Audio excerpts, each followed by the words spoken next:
नमस्कार दोस्तों, स्वागत है आपका इग्नू स्मार्ट एग्जाम प्रेप पर।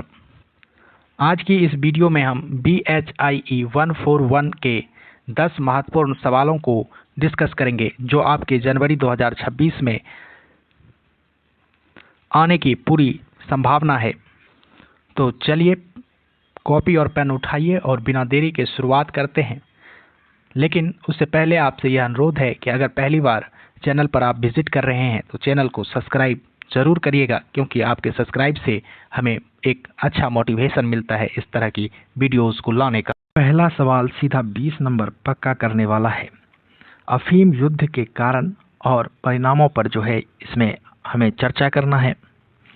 तो अफीम युद्ध चीन के आधुनिक इतिहास में एक महत्वपूर्ण मोड़ थे। इन युद्धों ने न केवल चीन की सदियों पुरानी सामंती व्यवस्था को झकझोर दिया, बल्कि चीन को जो है पश्चिमी साम्राज्यवाद के अधीन आने के लिए मजबूर कर दिया।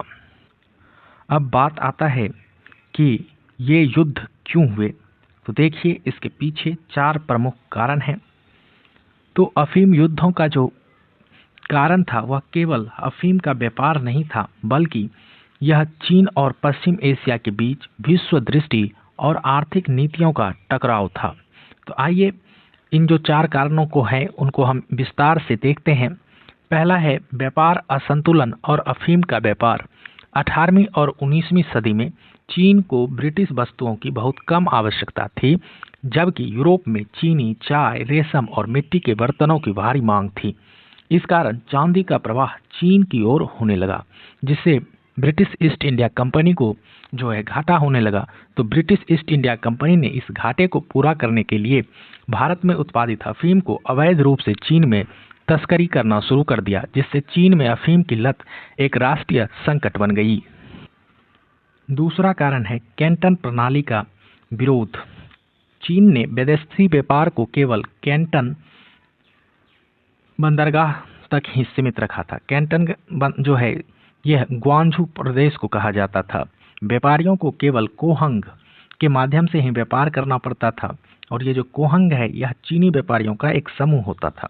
ब्रिटिश व्यापारियों को यह प्रतिबंधात्मक प्रणाली अपनी मुक्त व्यापार नीति के विरुद्ध लगी, जिसके कारण वे युद्ध करने को मजबूर हुए।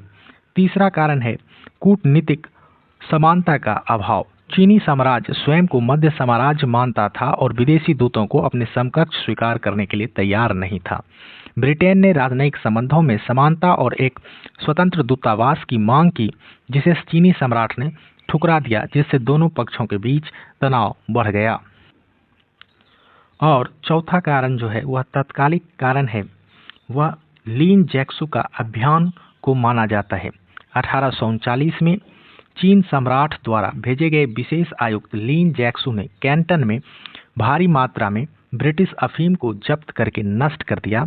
इसके जवाब में ब्रिटिश सरकार ने अपनी नौसैनिक शक्ति का उपयोग करते हुए चीन पर हमला कर दिया। आइए अब समझते हैं कि इस अफीम युद्धों के परिणाम क्या रहे। तो इस युद्ध ने जो है चीन को हिला दिया और इसके परिणाम बहुत ही अपमानजनक रहे। यानी अफीम युद्धों में चीन की हार ने कई दूरगामी प्रभाव छोड़े जो चीन के लिए अत्यंत अपमानजनक थे। तो इस परिणाम में देखिए, पहला है असमान संधियों का युग। युद्धों के बाद ब्रिटेन और अन्य पश्चिमी शक्तियों के साथ नॉनजिंग की संधि 1842 में और तियानजिन की संधि 1858 में इस तरह के कुछ समझौते हुए। तो इन संधियों ने चीन की संप्रभुता को गंभीर नुकसान पहुंचाया। चीन को जो है अपने अन्य बंदरगाहों को खोलना पड़ा और हांगकांग का हस्तांतरण करना पड़ा। चीन ने हांगकांग द्वीप को जो है ब्रिटेन को सौंप दिया संधि होने के बाद, और चीन को व्यापार के लिए कई नए बंदरगाह जैसे संघाई बंदरगाह, निंगबो बंदरगाह ये सब खोलने पड़े। इसके अलावा चीन में अतिरिक्त क्षेत्रीयता लागू की गई, यानी कि संधियों के तहत चीन में रहने वाले विदेशियों को चीनी कानूनों से छूट दी गई।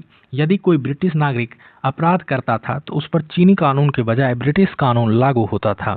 यह चीन की न्यायिक स्वतंत्रता पर सीधा प्रहार था और ये सबसे ज्यादा खतरनाक था। तीसरा जो है, चीन को क्षतिपूर्ति देना पड़ा और चीन का जो है आर्थिक शोषण भी हुआ। तो चीन को युद्ध में हुए खर्चे की भरपाई के लिए भारी धनराशि देने पर मजबूर कर दिया गया।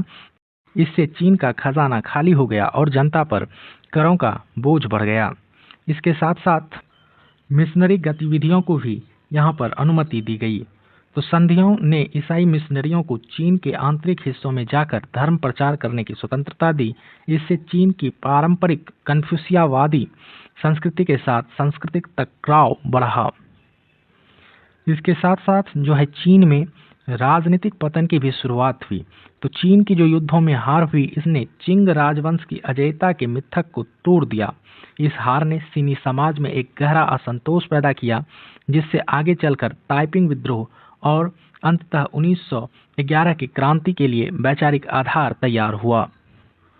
तो दोस्तों, निष्कर्ष यही है कि अफीम युद्ध केवल व्यापारिक संघर्ष नहीं थे, बल्कि ये चीन के पारंपरिक तिब्बती केंद्रित विश्व के साथ आधुनिक पश्चिमी औद्योगिक उपनिवेशिक विश्व का हिंसक टकराव थे। इन युद्धों के परिणाम ने चीन को एक अर्थ औपनिवेशिक राष्ट्र बना दिया।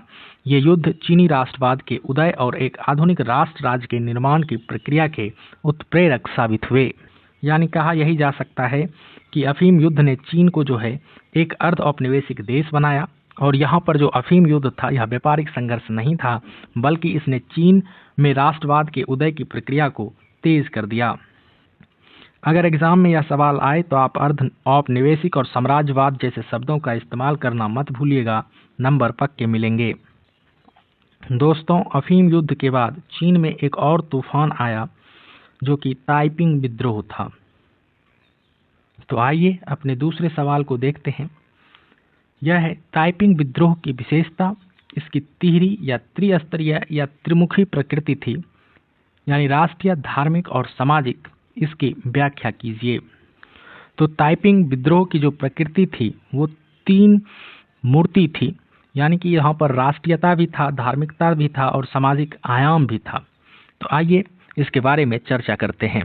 तो ताइपिंग विद्रोह 1850 से 1864 के बीच आधुनिक चीनी इतिहास का सबसे बड़ा और विनाशकारी जन विद्रोह था। यह विद्रोह केवल एक राजनीतिक असंतोष नहीं था, बल्कि इसकी प्रकृति त्रिमुखी थी, यानी राष्ट्रीय, धार्मिक और सामाजिक तीनों थी। हंग स्यूचुआन के नेतृत्व में इस विद्रोह ने तत्कालीन चिंग राजवंश की नींव हिला दी थी। तो आइए अब इस विद्रोह के राष्ट्रीय, धार्मिक और सामाजिक आयाम को समझते हैं। तो सबसे पहले राष्ट्रीय आयाम की बात करते हैं।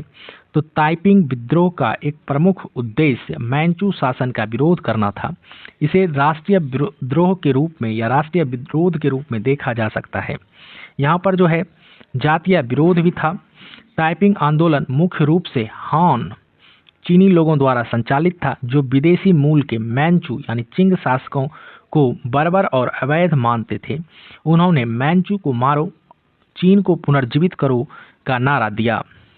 इसके साथ साथ यहाँ जो है साम्राज्यवाद विरोधी भावनाएं थीं। उस समय चीन विदेशी अफीम व्यापार और अपमानजनक संधियों से जूझ रहा था। ताइपिंग विद्रोहियों ने मैंचू सरकार को विदेशी शक्तियों के प्रति आत्मसमर्पण करने वाला और अक्षम माना। वे एक ऐसी सत्ता चाहते थे जो कि चीन की संप्रभुता को विदेशी हस्तक्षेप से बचा सके। इसके साथ साथ इस आंदोलन में सांस्कृतिक अस्मिता भी जुड़ी हुई थी। यह आंदोलन चीनी संस्कृति को मैंचू शासन के प्रभाव से मुक्त कराने और हान पहचान को पुनः प्रतिष्ठित करने के रूप में भी देखा गया। आइए अब बात करते हैं ताइपिंग विद्रोह के धार्मिक आयाम की। ताइपिंग विद्रोह की जो सबसे अनूठी विशेषता थी वह इसकी धार्मिक विचारधारा थी। यह ईसाई धर्म और चीनी परंपराओं का एक विचित्र मिश्रण था, यानी दोनों तरह के लोग, क्रिश्चियन और चीनी लोग इसमें शामिल थे। तो यहाँ पर स्वर्गीय राज की कल्पना हुई गई। हंग स्यूचुआन ने स्वयं को ईसा मसीह का छोटा भाई घोषित किया और ताइपिंग तियानगुओ यानी कि स्वर्गीय शांति के राज की स्थापना की। यह एक धर्मतंत्र बनाने का प्रयास था। इसके साथ साथ इस विद्रोह में जो है मूर्ति पूजा का भी विरोध किया जा रहा था। विद्रोहियों ने कन्फ्यूशियावादी और ताओवादी मंदिरों को नष्ट कर दिया और पूर्वजों की पूजा को वर्जित कर दिया, क्योंकि वे इसे मूर्ति पूजा मानते थे। उनके धार्मिक सिद्धांतों में ईश्वर के प्रति समर्पण और बाइबल आधारित शिक्षाओं का महत्व था। इसके साथ साथ उन्होंने समानता का भी संदेश दिया। धर्म के माध्यम से ही उन्होंने ईश्वर के सामने सभी मनुष्य समान है का संदेश दिया, जिसने समाज के शोषित वर्गों को अपनी ओर आकर्षित किया। इसने पारंपरिक पदानुक्रम को भी चुनौती दी। आइए अब बात करते हैं इस विद्रोह के सामाजिक आयाम की। तो ताइपिंग विद्रोह का एक क्रांतिकारी सामाजिक पुनर्गठन का आह्वान था, जिसने जमींदारों और कुलीन वर्ग की नींद उड़ा दी थी। तो यहाँ पर क्या क्या मांगे था सामाजिक में? तो पहले भूमि सुधार की बात की गई थी। विद्रोहियों ने ताइपिंग भू व्यवस्था लागू करने का प्रस्ताव दिया।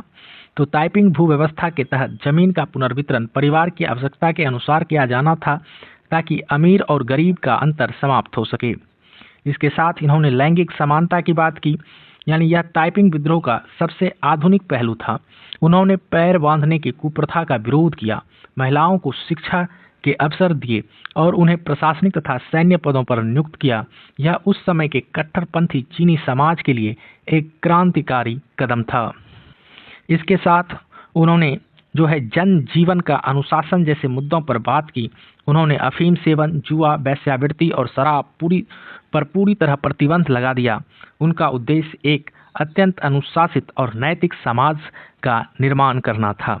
यानी कि विद्रोही राष्ट्रीय, धार्मिक और सामाजिक सब तरफ यहाँ पर ताइपिंग विद्रोह में सुधार कर रहे थे। तो निष्कर्ष के तौर पर हम कह सकते हैं कि ताइपिंग विद्रोह की जो प्रकृति थी वह त्रिमूर्ति ही थी। यानी कि ताइपिंग विद्रोह की त्रिमूर्ति प्रकृति ही उसकी शक्ति और उसकी सीमा दोनों थी। जहां राष्ट्रीयता ने उसे मैंचू शासन के विरुद्ध जन समर्थन दिया, तो धार्मिक विचारधारा ने उसे वैचारिक एकता प्रदान की और सामाजिक सुधारों ने उसे शोषित किसानों के लिए एक आशा की किरण बना दिया।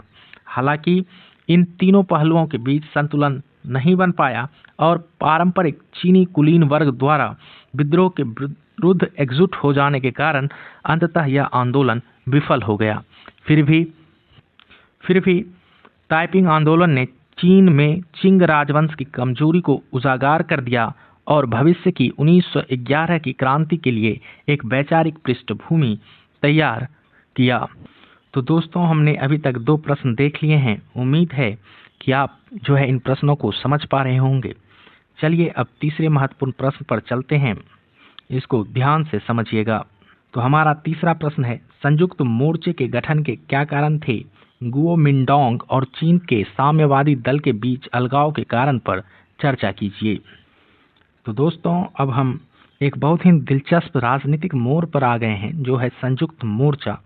चीन के आधुनिक इतिहास में राष्ट्रवादी पार्टी जो कि कुओमिंतांग और चीन कम्युनिस्ट पार्टी का एक साथ बरी आना एक बहुत बड़ी घटना थी। तो आइए बात करते हैं संयुक्त मोर्चे की गठन की और कुओमिंतांग साम्यवादी दल के बीच की अलगाव की। तो चीन के आधुनिक इतिहास में संयुक्त मोर्चा की अवधारणा चीन की राष्ट्रवादी पार्टी कुओमिंतांग और चीनी कम्युनिस्ट पार्टी के बीच एक महत्वपूर्ण राजनीतिक तालमेल था। तो यह जो राजनीतिक तालमेल और सहयोग था, यह चीन की राष्ट्रीय एकता और साम्राज्यवाद विरोधी संघर्ष के लिए आवश्यक था, लेकिन वैचारिक मतभेदों के कारण इसका अंत में अलगाव हो गया। यानी ये दोनों दल एक दूसरे से अलग हो गए। तो आइए पहले जानते हैं कि संयुक्त मोर्चे के गठन का क्या क्या कारण था। तो संयुक्त मोर्चे के गठन का कारण 1924 में मुख्य रूप से चीन की तत्कालिक राजनीतिक परिस्थितियों का मांग था। यहाँ पर साम्राज्यवाद का विरोध हो रहा था। चीन विदेशी शक्तियों यानी साम्राज्यवादी देशों के हस्तक्षेप से त्रस्त था। दोनों दलों का साझा दुश्मन विदेशी साम्राज्यवाद था, जिसको हराने के लिए दोनों दलों को एकजुट होना आवश्यक था। इसके साथ साथ युद्ध प्रभुओं का दमन हो रहा था। उस समय चीन पर विभिन्न युद्ध प्रभुओं का नियंत्रण था, जो देश को टुकड़े टुकड़े कर रहे थे। एक मजबूत केंद्रीय सरकार के लिए उन्हें उखाड़ फेंकना जरूरी था, जिसके लिए KMT और CPC यानी कुओमिंतांग और चीनी कम्युनिस्ट पार्टी दोनों ने उत्तरी अभियान शुरू करने का निर्णय लिया। फिर यहाँ सुन यात सेन की नीति भी काम आई। सुन यात सेन 3 जन सिद्धांतों राष्ट्रवाद, लोकतंत्र और जन आजीविका को पूरा करना चाहते थे। उन्होंने सोवियत रूस की सहायता प्राप्त करने के लिए कम्युनिस्टों के साथ सहयोग करने की रणनीति अपनाई, जिसे रूस के साथ मैत्री और कम्युनिस्टों का समावेश कहा जाता है। इसके साथ ही वहां पर सोवियत प्रभाव भी देखने के लिए मिला। सोवियत संघ, जो कम्युनिस्टों का एक वैचारिक संरक्षक था, उसने भी चीन में एक मजबूत राष्ट्रवादी साम्यवादी गठबंधन को प्रोत्साहन दिया ताकि चीन को साम्राज्यवादी चंगुल से मुक्त कराया जाए।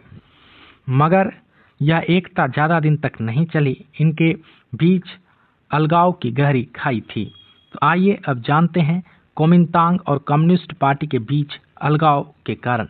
यद्यपि संयुक्त मोर्चा बना था, लेकिन दोनों दलों के बीच वैचारिक और रणनीतिक आधार पर गहरी खाई थी, जो अंततः अलगाव का कारण बनी।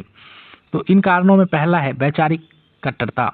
KMT कोमिंतांग पार्टी का मुख्य उद्देश्य पूंजीवादी राष्ट्र व्यवस्था की स्थापना करना था, जबकि चीनी कम्युनिस्ट पार्टी का उद्देश्य मार्क्सवाद लेनिनवाद के माध्यम से सर्वहारा यानी श्रमिक वर्ग की क्रांति करना था। दोनों की मंजिलें और रास्ते बिल्कुल भिन्न थे, इस कारण दोनों में अलगाव हुआ। दूसरा है वर्ग संघर्ष का मुद्दा। तो चीनी कम्युनिस्ट पार्टी ने किसानों और श्रमिकों के बीच वर्ग संघर्ष को बढ़ावा देना शुरू किया।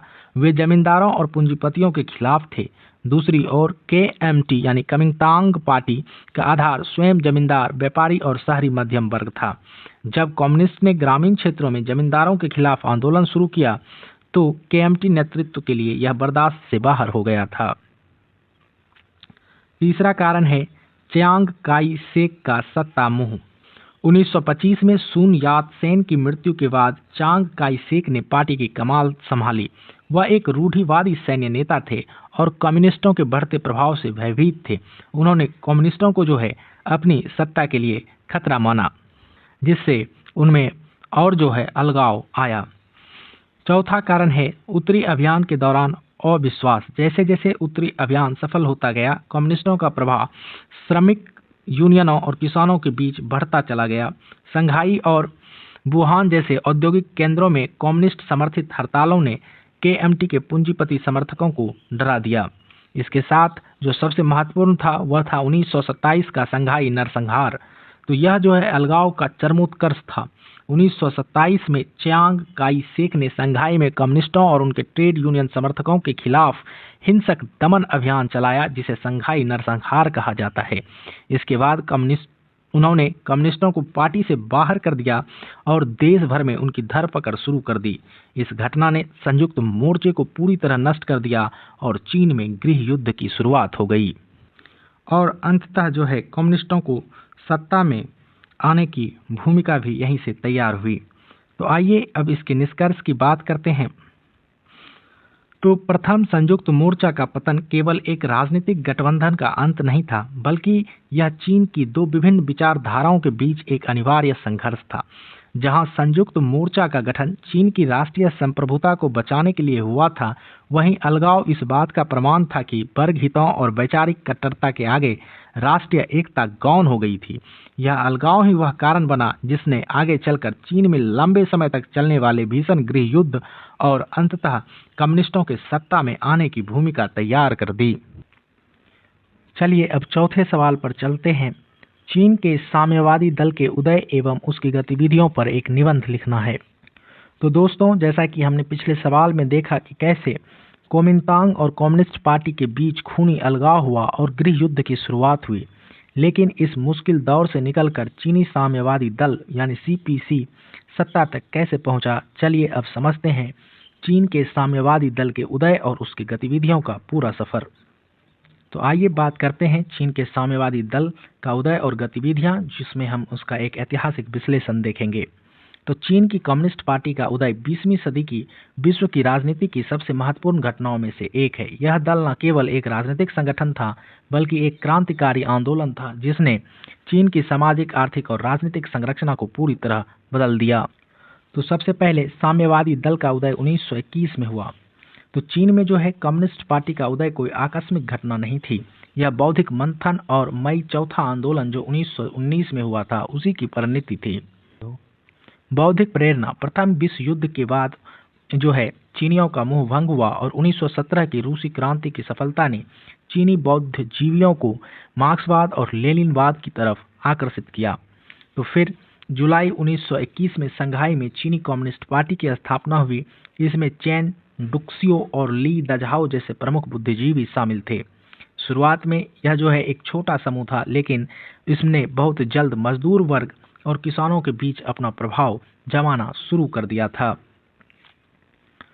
फिर कोमिंतांग के साथ सहयोग इनको मिला और इन्होंने जो है संघर्ष किया।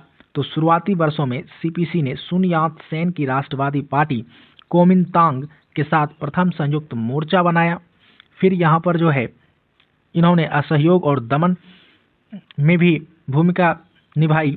1925 में जब सुन यात सेन की मृत्यु हो गई तब चांग काई शेक ने जो है वहाँ पार्टी की कमान संभाली और 1927 में यही चांग कम्युनिस्टों के खिलाफ संघाई संहार किया, जिससे सहयोग का अंत हो गया और सीपीसी को भूमिगत होने या ग्रामीण इलाकों की ओर पलायन करने पर मजबूर हुआ। फिर यहाँ पर माओ जोडांग आए। इन्होंने जो है सीपीसी का नेतृत्व किया और इसे जो है ग्रामीण रणनीति प्रदान की। तो सीपीसी के इतिहास में माओ जेडोंग का उदय एक महत्वपूर्ण मोड़ था। माओ ने जो है ग्रामीण रणनीति को अपना आधार बनाया। माओ ने यह समझा कि चीन में क्रांति का आधार शहरी मजदूर नहीं बल्कि ग्रामीण किसान है। उन्होंने जिंगयांसी सोवियत की स्थापना की और ग्रामीण क्षेत्रों में अपनी सेना यानी लाल सेना का निर्माण किया। माओ जोडांग ने लंबी यात्रा की। केएमटी यानी कोमिंतांग पार्टी की घेराबंदी से बचने के लिए कम्युनिस्टों ने 6000 मील की दुर्गम लंबी यात्रा की। यह यात्रा सीपीसी के अस्तित्व की रक्षा की प्रतीक बन गई और माओ का नेतृत्व निर्विवाद रूप से जो है वहां सीपीसी में स्थापित हो गया। फिर द्वितीय संयुक्त मोर्चा बना और जापानी प्रतिरोध का इन्हें सामना करना पड़ा। तो 1937 में जापानी आक्रमण के समय सीपीसी और केएमटी ने मिलकर द्वितीय संयुक्त मोर्चा बनाया। तो युद्ध के दौरान जो है यहाँ पर सीपीसी की साम्राज्यवादी विरोधी छवि जो है वो उभर करके आई। तो युद्ध के दौरान जो चीनी कम्युनिस्ट पार्टी थी इसने जापान के विरुद्ध गुरिल्ला युद्ध लड़ा, जिससे जनता के बीच उनकी छवि एक सच्चे राष्ट्रवादी दल की बनी। इसके विपरीत जो कोमिंतांग पार्टी केएमटी की सरकार थी वह भ्रष्टाचार और अक्षमता से घिरी थी, जिससे सीपीसी को लोकप्रियता मिली। इसके साथ साथ जो वहाँ गृह युद्ध हुआ था, गृह युद्ध के बाद उन्हें जो है सत्ता प्राप्त हुई। तो चीन में जापान को जब हरा दिया यानी जापान की पराजय के बाद चीन में केएमटी और सीपीसी के बीच भीषण गृह युद्ध छिड़ गया। सीपीसी को जो है जन समर्थन प्राप्त था क्योंकि सीपीसी ने भूमि सुधारों के माध्यम से किसानों का भारी समर्थन प्राप्त कर लिया था और 1949 तक पीपल्स लिबरेशन आर्मी ने केएमटी बलों को पराजित कर दिया था। चांग काई शेक ताइवान भाग गए और 1 अक्टूबर 1949 को माओ ने पीपल्स रिपब्लिक ऑफ चाइना की स्थापना की घोषणा कर दी। इसके बाद सीपीसी सत्ता में आ गए। तो सत्ता में आने के बाद उन्होंने जो है बहुत सारे काम किए। तो उनमें जो है प्रमुख गतिविधियां जो उनकी थी कि उन्होंने चीन के रूपांतरण के लिए बहुत सारे कार्य किए। इन्हीं में पहला है रूपांतरण। तो भूमि सुधारों का विस्तार, उद्योगों का राष्ट्रीयकरण और सोवियत मॉडल पर पंचवर्षीय योजनाएं लागू की गईं। इसके साथ साथ वहां पर सामाजिक सुधार भी हुआ। महिलाओं को अधिकार देने के लिए विवाह कानून 1950 लागू किया गया। शिक्षा और स्वास्थ्य के क्षेत्र में जन आधारित पहुंच यानी नंगे पांव वाले डॉक्टर सुनिश्चित की गई। वैचारिक नियंत्रण किया गया। दल ने जो है शिक्षा, कला और साहित्य को पार्टी विचारधारा के अनुकूल ढालने के लिए सांस्कृतिक क्रांति जैसे अभियान चलाए। तो निष्कर्ष यही है कि चीन के साम्यवादी दल का उदय और विकास चीन के उस अंधकार युग का उत्तर था जिसमें देश विदेशी शक्तियों के अधीन और आंतरिक गृह युद्ध से जूझ रहा था। सीपीसी ने मार्क्सवाद को चीनी परिस्थितियों के अनुसार ढालकर माओवाद को जो है एक शक्तिशाली राजनीतिक अस्त्र बनाया। यद्यपि दल की गतिविधियों में सत्तावाद और समय समय पर जन विनाशकारी नीतियां जैसे कि ग्रेट लीप फॉरवर्ड ये सब शामिल रही, लेकिन चीन को एक खंडित राष्ट्र से एक शक्तिशाली एकीकृत और संप्रभु राष्ट्र में बदलने में जो है सीपीसी ने एक महत्वपूर्ण और निर्णायक भूमिका निभाई। चलिए दोस्तों, अब 5वें प्रश्न पर चलते हैं। 5वां प्रश्न है कि माओ जोडांग या मौत से तुंग के अंतर्गत चीन में एक साम्यवादी तंत्र में रूपांतरण पर संक्षेप में जो है हमें बताना है। तो दोस्तों, पिछले सवाल में हमने देखा कि कैसे माओ के नेतृत्व में साम्यवादी दल सत्ता तक पहुंचा, लेकिन सत्ता में आने के बाद माओ ने चीन के पूरे ढांचे को कैसे बदला। क्या उन्होंने वाकई चीन को एक नई दिशा दी? आइए समझते हैं माओ के साम्यवादी तंत्र के इस बड़े बदलाव को। तो माओ जोडांग के नेतृत्व में चीन का साम्यवादी रूपांतरण 20वीं सदी की सबसे प्रभावशाली घटनाओं में से एक है। 1949 में पीपल रिपब्लिक ऑफ चाइना की स्थापना के बाद माओ ने चीन को एक अर्ध सामंती और अर्ध औपनिवेशिक समाज से एक समाजवादी राज्य में बदलने के लिए व्यापक संरचनात्मक और वैचारिक परिवर्तन किए। इस रूपांतरण को जो है निम्नलिखित बिंदुओं से समझा जा सकता है। पहला है भूमि सुधार और वर्ग संघर्ष। माओ के रूपांतरण का सबसे महत्वपूर्ण आधार भूमि सुधार था। उन्होंने सामंतवाद का अंत किया। माओ ने भूमि सुधार कानून पारित कर जमींदारी प्रथा को समाप्त किया। जमीन का पुनर्वितरण भूमिहीन किसानों में किया गया। इसके साथ साथ वर्ग संघर्ष को बढ़ावा दिया गया। तो साम्यवादी विचारधारा को स्थापित करने के लिए चीन के अंदर क्लास स्ट्रगल यानी वर्ग संघर्ष को बढ़ावा दिया गया। जमींदारों की पहचान की गई और उन्हें सामाजिक और आर्थिक रूप से बेदखल किया गया, जिससे ग्रामीण चीन में कम्युनिस्ट पार्टी का आधार मजबूत हुआ। इसके साथ वहां पर जो है माओ के द्वारा अर्थव्यवस्था का समाजीकरण और पंचवर्षीय योजना चलाई गई। तो सोवियत मॉडल से प्रेरित होकर माओ ने चीन को एक औद्योगिक शक्ति बनाने का प्रयास किया। उन्होंने वहां औद्योगिकरण की, सहकारी समितियां बनाई। तो 1953 में पहली पंचवर्षीय योजना शुरू की गई, जिसमें भारी उद्योग जैसे स्टील, कोयला, मशीनरी पर ध्यान केंद्रित किया गया। निजी संपत्ति और व्यवसायों का राष्ट्रीयकरण कर दिया गया। इसके साथ साथ सहकारी समितियां बनाई गई। धीरे धीरे निजी कृषि को समाप्त कर सहकारी खेती यानी कोऑपरेटिव वाली सिस्टम प्रणाली लागू की गई, ताकि राज्य का उत्पादन पर पूर्ण नियंत्रण हो सके। इसके साथ ग्रेट लीप फॉरवर्ड का कंसेप्ट वहां पर अपनाया गया। यानी माओ का मानना था कि चीन की कृषि प्रधान अर्थव्यवस्था को तीव्र गति से आधुनिक बनाना चाहिए। तो इसके लिए उन्होंने पीपुल्स कम्यून्स जैसी योजनाएं बनाई। तो इस योजना के तहत व्यक्तिगत खेती को पूरी तरह समाप्त कर बड़े बड़े कम्यून्स बनाए गए, जहां सामूहिक जीवन और कार्य प्रणाली को लागू की गई। हालांकि यह जो है ग्रेट लीप फॉरवर्ड योजना जो पीपुल्स कम्यून वाली थी, यह चीन की औद्योगिक ऊंचाई पर ले जाने के लिए थी, लेकिन कुप्रबंधन और प्राकृतिक आपदाओं के कारण एक बड़ी त्रासदी बन गई, जिससे देश में अकाल पड़ा और लाखों लोगों की मृत्यु हो गई। इसके साथ साथ सांस्कृतिक क्रांति भी हुई। तो सांस्कृतिक क्रांति जो है यह माओ के रूपांतरण का सबसे कट्टरपंथी चरण माना जाता है। इसका मुख्य उद्देश्य पूंजीवादी और पारंपरिक जो कन्फ्यूशियसवादी थे, उन तत्वों को चीन से पूरी तरह मिटाना था। इसके लिए माओ ने रेड गार्ड्स का गठन किया। माओ ने छात्र और युवाओं को रेड गार्ड्स का गठन किया, जिन्होंने पुरानी संस्कृति, कला और रिवाजों को चार पुरानी चीजें कहकर नष्ट करने का अभियान चलाया। इसके साथ साथ उन्होंने जो है पार्टी में वैचारिक शुद्धता पर भी बल दिया। पार्टी के भीतर अपने विरोधियों को हटाने और साम्यवादी विचारधारा को अनिवार्य बनाने के लिए व्यापक स्तर पर जो है माओ के द्वारा वहां पर शुद्धिकरण चलाया गया। शिक्षा और प्रशासन पर पूरी तरह कम्युनिस्ट पार्टी का वर्चस्व स्थापित हो गया। इसके साथ साथ माओ ने जो है सामाजिक और सांस्कृतिक रूपांतरण भी किया। माओ ने चीनी समाज को पूरी तरह पुनर्गठन किया। इसके लिए उन्होंने महिला सशक्तिकरण भी किया। 1950 का जो विवाह कानून लागू किया माओ के द्वारा, जिसने महिलाओं को तलाक का अधिकार, पुरुषों के समान संपत्ति का अधिकार और बाल विवाह जैसे कुरीतियों से मुक्ति दिलाई।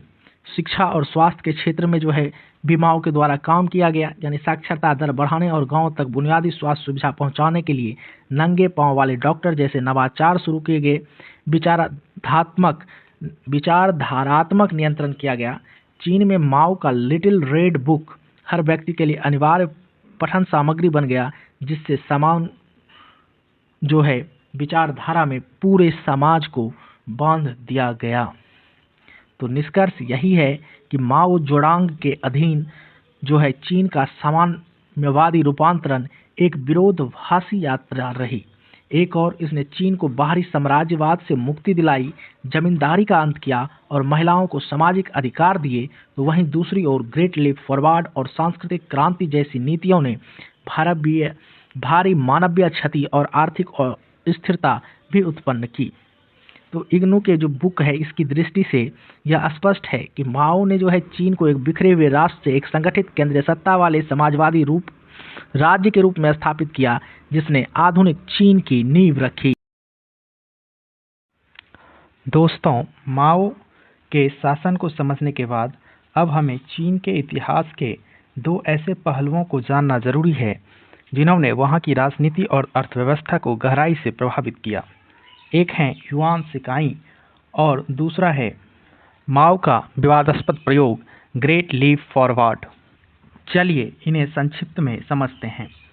युआन सिकाई आधुनिक चीन के इतिहास के बहुत ही प्रभावशाली और विवादास्पद व्यक्तित्व थे। उनका राजनीतिक कैरियर चिंग राजवंश के पतन और चीनी गणतंत्र के उदय के संधि काल में फैला हुआ था।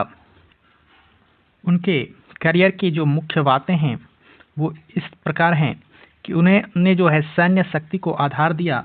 युआन सिकाई ने बी यांग सेना का आधुनिकीकरण किया, जो उस समय चीन की सबसे शक्तिशाली सैन्य इकाई थी। इसी शक्ति के बल पर उन्होंने मंचू दरबार में अपना प्रभाव बनाए रखा। इसके साथ वो 1911 की क्रांति के बाद उन्होंने क्रांतिकारियों के साथ समझौता किया। सुन यान सेन ने उनके बदले राष्ट्रपति पद से इस्तीफा दे दिया ताकि चीन में गृह युद्ध ना हो और मैंचू शासन का शांतिपूर्ण अंत हो सके। और वे जो है युआन सिकाई ने राष्ट्रपति बनने के बाद जो है युआन सिकाई ने लोकतांत्रिक संस्थाओं को कमजोर किया। वो चीन को तानाशाही की ओर लेकर गए। उन्होंने संसद को भंग कर दिया और अपनी सत्ता को निरंकुश बनाने का प्रयास भी किया। इसके साथ साथ उन्होंने जो है ऐतिहासिक प्रयोग किया जो कि उनका राजशाही का असफल प्रयोग था। 1915 के अंत में उन्होंने स्वयं को सम्राट घोषित करने की कोशिश की, जिससे देश भर में भारी आक्रोश फैल गया। इसे जो है राष्ट्रीय सुरक्षा युद्ध का सामना करना पड़ा और 1916 में उनकी मृत्यु के बाद चीन का एक जो है बड़ा सा पॉलिटिकल वैक्यूम यानी कि राजनीतिक रिक्तता पैदा हुई, जिसने चीन को युद्ध प्रभु युग के हवाले कर दिया। तो वे जो है आधुनिक चीन में केंद्रीकृत सैन्य शक्ति और व्यक्तिगत महत्वाकांक्षा के प्रतीक माने जाते हैं।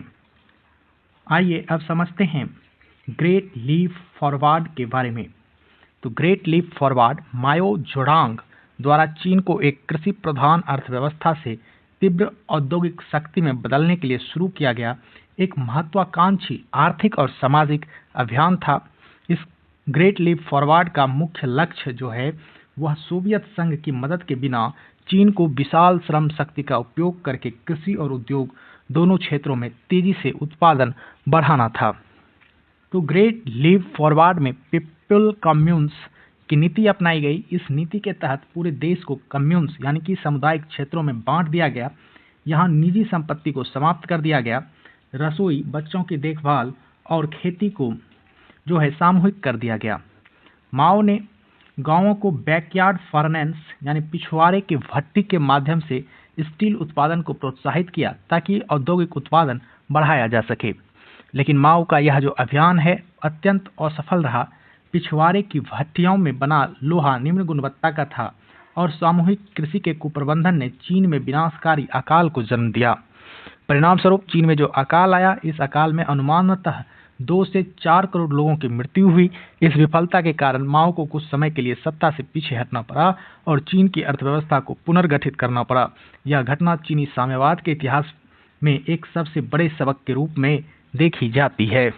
तो दोस्तों, ये थे चीन के इतिहास के 2 महत्वपूर्ण पन्ने। अब चीन के इन तमाम विद्रोहों और बदलावों के बीच जो है चीनी राष्ट्रवाद का भी विकास हुआ। तो चलिए अगला प्रश्न में यह जानते हैं जो है चीनी राष्ट्रवाद के विकास पर जो है एक निबंध लिखना है। तो चीनी राष्ट्रवाद का जो विकास है यह एक ऐतिहासिक विश्लेषण का विषय है। तो चीनी राष्ट्रवाद का जो विकास है वह एक लंबी और जटिल प्रक्रिया के तहत हुआ है, जो 19वीं सदी के मध्य में विदेशी आक्रमणों और आंतरिक पतन के विरुद्ध एक प्रतिक्रिया के रूप में शुरू हुई थी। चीनी राष्ट्रवाद का उदय पारंपरिक सांस्कृतिक पहचान से हटकर आधुनिक राजनीतिक पहचान में बदलने की कहानी है। आइए, तो क्या क्या इसमें कारण रहे हैं। तो राष्ट्रवाद के उदय की अगर पृष्ठभूमि को समझा जाए तो यहाँ पर जो है पारंपरिक चीन बनाम साम्राज्यवाद एक कारण रहा, जिसके कारण लोगों में राष्ट्रवाद की भावना आई। तो चीन जो है लंबे समय तक मध्य साम्राज्य के रूप में खुद को सभ्यता का केंद्र मानता था, और वहां पर राष्ट्रवाद का उदय तब शुरू हुआ जब चीन का सामना आधुनिक औद्योगिक और सैन्य रूप से सशक्त पश्चिमी शक्तियों और बाद में जो है जापान से हुआ। इसके साथ साथ चीन में जो अफीम युद्ध हुए थे उसका भी प्रभाव पड़ा। तो 1840 के दशक में अफीम युद्धों में हार ने चीन के इस विश्वास को तोड़ दिया कि उनकी सभ्यता जो है अपराजय है, उन्हें भी जो है हार का सामना करना पड़ेगा। और हार जब उनको मिली तो विदेशियों ने जो है इससे असमान संधि करवाए। तो इस असमान संधि के कारण चीनी बुद्धिजीवियों के बीच यह चेतना पैदा की कि यह जो है देश का अस्तित्व खतरे में है। अब आइए राष्ट्रवाद के अलग अलग चरणों की बात करें। तो जो प्रारंभिक चरण था, इनिशियल फेज, वह सुधारवादी राष्ट्रवाद का समय था, यानी 1890 के दशक में यह देखने के लिए मिला। तो राष्ट्रवाद का पहला जो व्यवस्थित स्वर सुधार जो है वह आंदोलनों में दिखाई देता है। यहाँ पर 100 दिन के सुधारों की बात थी। तो कांग यूवेई और लियांग किचाओ जैसे विचारकों ने तर्क दिया कि चीन को केवल तकनीक नहीं बल्कि राजनीतिक संरचना यानी कि संवैधानिक राजशाही को बदलने की आवश्यकता है। उन्होंने राष्ट्रवाद को शक्ति और धन को लक्ष्य से जोड़ा ताकि चीन साम्राज्यवादी शोषण से बच सके। इसके साथ साथ जो है यहाँ पर क्रांतिकारी राष्ट्रवाद आया और 1911 की क्रांति हुई। तो 20वीं सदी की शुरुआत तक राष्ट्रवाद का केंद्र जो है सुधार से बदलकर क्रांति हो गया। यहाँ पर सुन यात सेन और 3 जन सिद्धांत ये बहुत फेमस रहा। सुन यात सेन ने राष्ट्रवाद को अपने 3 जन सिद्धांत में सबसे ऊपर रखा। उन्होंने मैंचू राजवंश के शासन को विदेशी बताते हुए उसे उखाड़ फेंकने का आह्वान किया। यहाँ पर जो चीनी राष्ट्रवाद का अर्थ था वह था हान जातीय पहचान के इर्द गिर्द ही जो है राष्ट्रवाद उनका पूरा केंद्रित रहा। बात करें 1911 की क्रांति की, तो यह आंदोलन एक शक्तिशाली राष्ट्रीय आवेग का परिणाम था जिसने एक पुरानी साम्राज्यवादी व्यवस्था को समाप्त कर गणराज्य की स्थापना की। इसके साथ साथ जो है इस राष्ट्रवाद में सांस्कृतिक राष्ट्रवाद और जो मई का चौथा आंदोलन था 1919 ईस्वी में, उसकी भी भूमिका देखने के लिए मिलती है। तो प्रथम जो विश्व युद्ध हुआ उसके बाद वर्साय की संधि ने चीनी राष्ट्रवाद को एक नई और अधिक उग्र दिशा दी। इसके साथ यहाँ पर जो मई का चौथा आंदोलन था, यह आंदोलन लोकतंत्र और विज्ञान के नारों के साथ आगे बढ़ा।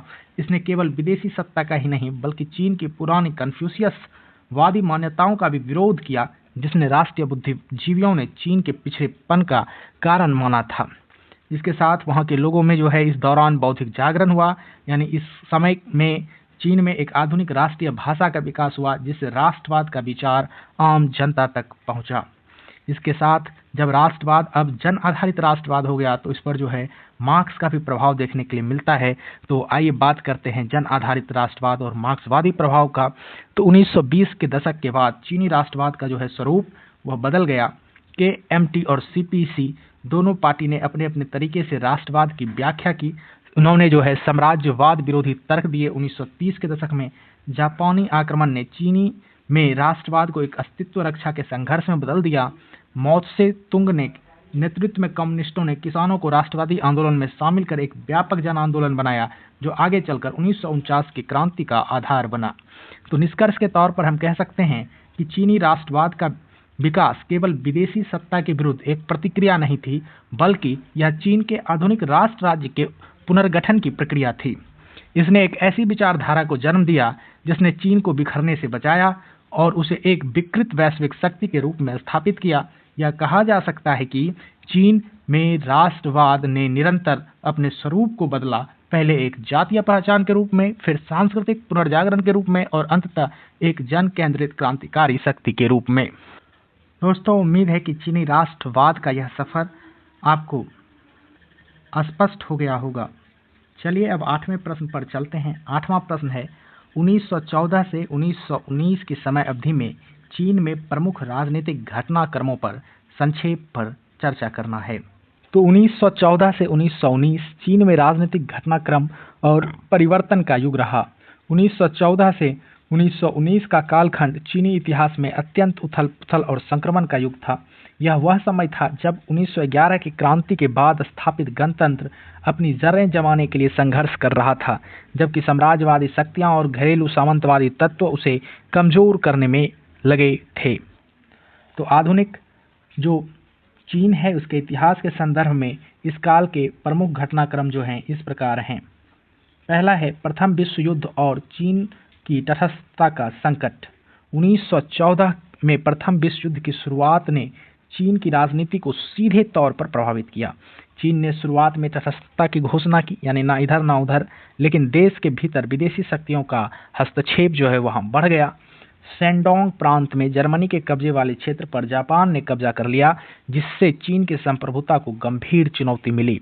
युद्ध के दौरान चीन की स्थिति दोहरे संकट वाली थी, बाहरी साम्राज्यवाद और आंतरिक जो है राजनीतिक अस्थिरता। तो ये दोनों तरह की यहाँ पर संकट थी। इसके साथ जापान ने जो है अपनी 21 मांगें रखी 1915 में।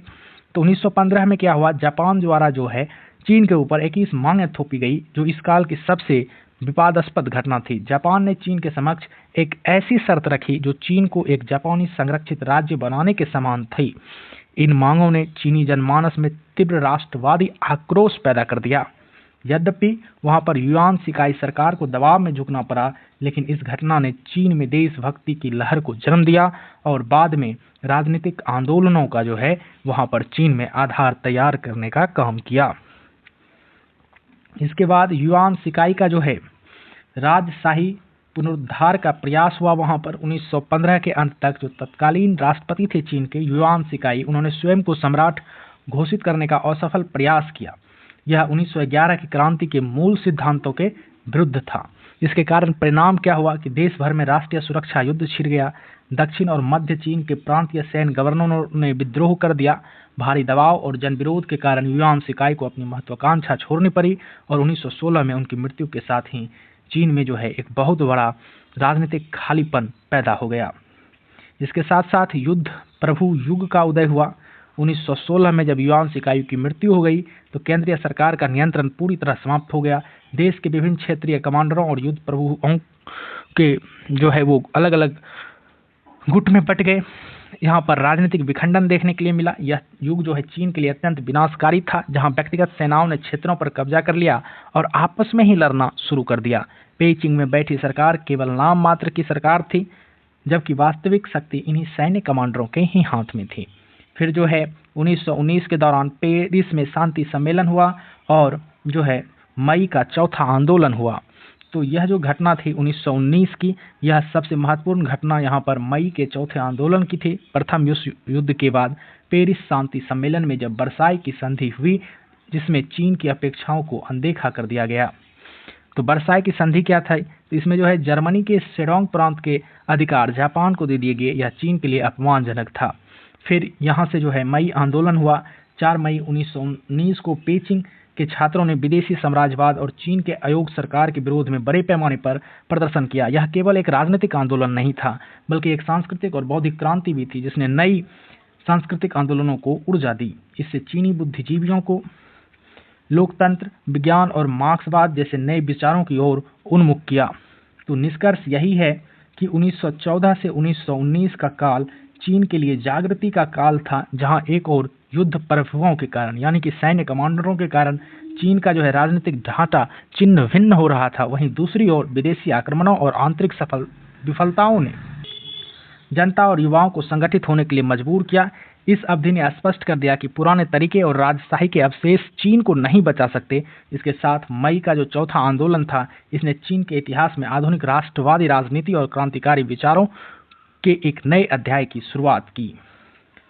तो दोस्तों 1914 से 1919 के इस उथल पुथल भरे दौर के बाद चलिए अब कुछ संक्षिप्त लेकिन महत्वपूर्ण विषय पर चर्चा करते हैं जो आपके एग्जाम के लिए ज़रूरी है। यानी 9वें प्रश्न पर हम देखेंगे कि चीनी विचारधारा पर बुद्ध धर्म का क्या प्रभाव पड़ा और जापान की 21 मांगें क्या थीं। तो आइए समझते हैं सबसे पहले चीनी विचारधारा पर बुद्ध धर्म का प्रभाव। तो तो बुद्ध धर्म का चीन में आगमन पहली शताब्दी ईसा के आसपास हुआ, जिसने चीनी बौद्धिक और सामाजिक जीवन को गहराई से प्रभावित किया। तो चीनी विचारधारा पर बौद्ध धर्म के प्रभाव को निम्नलिखित बिंदुओं से समझा जा सकता है। यहाँ चीन का जो है भारतीयकरण हुआ। बौद्ध धर्म ने चीन में एक नई दार्शनिक शब्दावली और तर्क पद्धति का परिचय दिया। इसने चीनी चिंतन को स्थानीय कन्फ्यूशियसवाद की सीमाओं से निकालकर एक व्यापक आध्यात्मिक क्षितिज प्रदान किया। इसके साथ साथ बौद्ध धर्म ने दार्शनिक समन्वय का काम किया। बौद्ध धर्म ने शून्यवाद और निर्वाण जैसे सिद्धांतों ने चीन के ताओवाद के शून्य और प्रकृति के दर्शन के साथ संबंध किया, संवाद किया। परिणाम स्वरूप चीन में चान बौद्ध धर्म का विकास हुआ, जो भारतीय बौद्ध धर्म और चीनी ताओवाद का एक अनूठा मिश्रण था। इसके साथ बौद्ध धर्म का जो है यहाँ पर चीन में सामाजिक और सांस्कृतिक प्रभाव देखने के लिए मिलता है। बौद्ध धर्म ने चीन में मठों की संस्कृति को जन्म दिया, जो शिक्षा, कला और परोपकारी कार्यों के केंद्र बन गए। इसने चीन में चित्रकला, वास्तुकला और साहित्य को जो है अत्यधिक प्रभावित करने का काम किया। इसके साथ बौद्ध धर्म ने जो है नैतिक जीवन पर भी प्रभाव डाला। कर्म और पुनर्जन्म के सिद्धांत ने आम चीनी जनमानस के नैतिक जीवन को प्रभावित किया। हालांकि कन्फ्यूशियसवाद ने परिवार और राज्य के प्रति कर्तव्यों पर जोर दिया, लेकिन बौद्ध धर्म ने व्यक्तिगत मोक्ष और करुणा पर बल दिया। लास्टली जो है बौद्ध धर्म के बारे में आप कह सकते हैं कि यह जो है चीनी संस्कृति का एक अभिन्न अंग बन गया। यद्यपि समय समय पर इसका विरोध भी हुआ, विशेषकर कन्फ्यूशियस विद्वानों के द्वारा, लेकिन इसने चीनी दर्शन को अत्यधिक समृद्ध, लचीला और दार्शनिक रूप से परिपक्व बनाने का काम किया। आइए अब समझते हैं जापान की 21 मांगों को। तो 1915 में जापान द्वारा चीन के समक्ष प्रस्तुत 21 मांगें पूर्वी एशिया में जापानी साम्राज्यवाद के विस्तार का एक कुख्यात उदाहरण है। प्रथम विश्व युद्ध के दौरान जब यूरोपीय शक्तियां आपस में युद्ध में व्यस्त थीं, तो जापान ने चीन पर अपना आधिपत्य स्थापित करने के लिए इस अवसर का लाभ उठाया। यहाँ पर जापान की मांगों का स्वरूप क्या था? इन मांगों को जो है 5 समूहों में विभाजित कर दिया गया था। इसमें चीन के मंचूरिया और आंतरिक मंगोलिक में, यानी चीन का जो है मानचूरिया प्रांत और आंतरिक मंगोलिया में जापान के विशेष अधिकारों को मान्यता देना, चीन के प्रमुख औद्योगिक केंद्र में जापानी नियंत्रण बढ़ाना, चीनी सरकार के विभिन्न विभागों में जापानी सलाहकारों की नियुक्ति, ये शामिल थीं। इस 21 मांगों का उद्देश्य क्या था? तो जापान का मुख्य उद्देश्य चीन को अपना संरक्षित राज्य बनाना था, ताकि चीन के प्राकृतिक संसाधनों और रणनीतिक ठिकानों पर पूर्ण नियंत्रण जो है जापान पा सके। तो इन 21 मांगों के कारण जो है लोगों की प्रतिक्रिया अलग थी, परिणाम अलग हुए। चीन में इन मांगों के खिलाफ भारी आक्रोश जो है भड़क उठा। देश भर में बहिष्कार आंदोलन शुरू हो गए। चीनी जनता ने जापानी वस्तुओं का त्याग किया और देशभक्ति की जो है भावना चीन के अंदर प्रबल हो गई। तो इस 21 मांगों का ऐतिहासिक महत्व भी है। हालांकि चीन को मजबूरन इनमें से अधिकांश मांगों को स्वीकार करना पड़ा, लेकिन इन घटनाओं ने चीनी राष्ट्रवाद की मजबूत नींव को और मजबूत किया। इसने चीन में मई चौथे आंदोलन के बीज बो दिए और जापान के प्रति चीनी जनता में दीर्घकालिक शत्रुता का भाव बढ़ दिया। यह घटना न केवल चीन जापान संबंधों में एक निर्णायक मोड़ थी, बल्कि इसने भविष्य में चीन में राजनीतिक अस्थिरता और साम्राज्यवादी विरोधी संघर्षों को और अधिक उग्र बनाने का काम किया। तो दोस्तों, ये थे 2 महत्वपूर्ण संक्षिप्त विषय। अब हमारी महामैराथन का आखिरी सवाल है 10वां प्रश्न।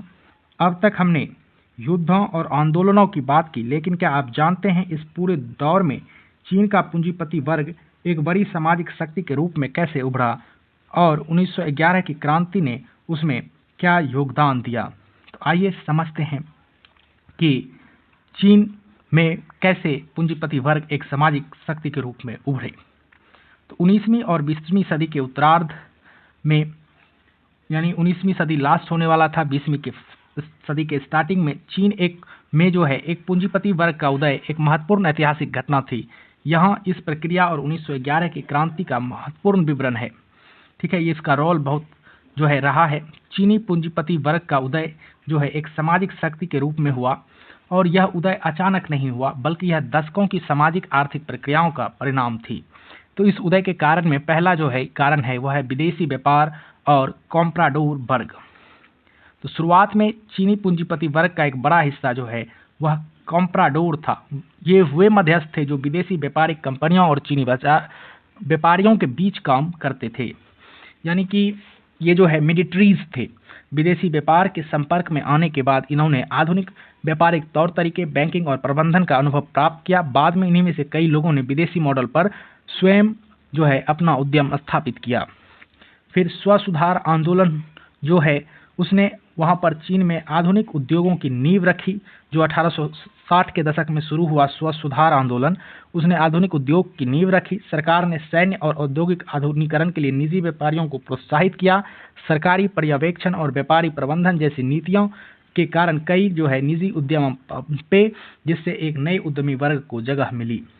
फिर 1895 का औद्योगिक प्रसार हुआ, तो यानी चीन जापान युद्ध जब हुआ 1894-95 में, वहां पर जब हार हुई चीन की, तो चीन की अर्थव्यवस्था पर विदेशी दबाव बढ़ा। इस संकट के समय राष्ट्रवादी भावना से प्रेरित होकर कई चीनी व्यापारियों ने स्वदेशी उद्योग की स्थापना की, जैसे कपड़ा मिल, आटा मिल, तंबाकू उद्योग जैसे क्षेत्रों में चीनी पूंजीपतियों ने अपनी जड़ें जमाई। इसके साथ साथ यहाँ पर सामाजिक आधार का विस्तार हुआ। पूंजीपति वर्ग केवल व्यापारियों तक सीमित नहीं थे, इसमें आधुनिक शिक्षा प्राप्त विदेशों से लौटे बुद्धिजीवी और जमींदार भी शामिल थे, जिन्होंने अपनी अतिरिक्त पूंजी को उद्योगों और आधुनिक बैंकिंग में निवेश किया। इन्होंने चैम्बर ऑफ कॉमर्स जैसे संगठनों के माध्यम से अपनी राजनीतिक आवाज उठानी शुरू की। आइए अब समझते हैं कि 1911 की क्रांति में पूंजीपति वर्ग का क्या योगदान रहा। तो 1911 में सिन्हाई क्रांति हुई। इसमें चीनी पूंजीपति वर्ग ने निर्णायक भूमिका निभाई। यद्यपि यह वर्ग वैचारिक रूप से मध्यम मार्गी था, लेकिन परिस्थितियों के फलस्वरूप उन्हें क्रांतिकारी खेमे में धकेल दिया गया। मतलब परिस्थिति देखकर वे क्रांतिकारी बन गए। तो इसमें आर्थिक राष्ट्रवाद और अधिकारों की बहाली आंदोलन थी। पूंजीपति वर्ग विदेशी साम्राज्यवाद और मैंचू सरकार की कमजोरियों से त्रस्त था। 1905 के बाद उन्होंने अधिकारों की बहाली आंदोलन का नेतृत्व किया। वे चाहते थे कि रेलवे और खानों के रियायती अधिकार विदेशी शक्तियों के हाथ से वापस लिए जाएं। जब मैंचू सरकार ने रेलवे और विदेशी बैंकों के पास गिरवी रखकर ऋण लिया, तो पूंजीपतियों का आक्रोश चरम पर पहुंच गया था। इसके साथ साथ क्रांतिकारी संगठनों को वित्तीय सहायता दी गई। चीन के भीतर और बाहर सक्रिय क्रांतिकारी गुट जैसे कि सुन यात सेन की तुई मैंग हुई को चीनी पूंजीपतियों ने गुप्त रूप से, कभी कभी प्रत्यक्ष रूप से बड़ी धनराशि प्रदान की। क्रांति के सफल संचालन के लिए आवश्यक लॉजिस्टिक्स और हथियारों का यही वर्ग मुख्य रूप से वित्त पोषक था। और फिर रेलवे सुरक्षा आंदोलन हुआ। यह पूंजीपति वर्ग के योगदान का सबसे प्रमुख बिंदु है। 1911 में सिचुआन प्रांत में रेलवे के राष्ट्रीयकरण के विरोध में व्यापारियों और स्थानीय एलीट वर्ग ने बड़े पैमाने पर विद्रोह कर दिया। इस आंदोलन में चिंग राजवंश की वैधता को पूरी तरह नष्ट कर दिया, जिससे 1911 की क्रांति का मार्ग प्रशस्त हुआ।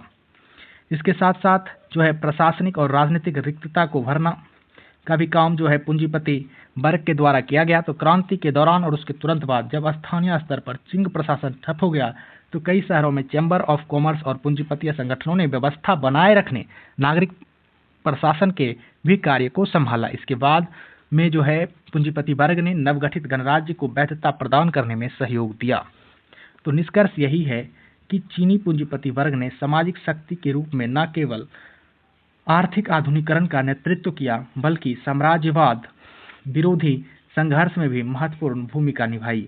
1911 की क्रांति में उनका योगदान केवल वित्तीय नहीं था, बल्कि यह एक राजनीतिक और संगठनात्मक हस्तक्षेप था।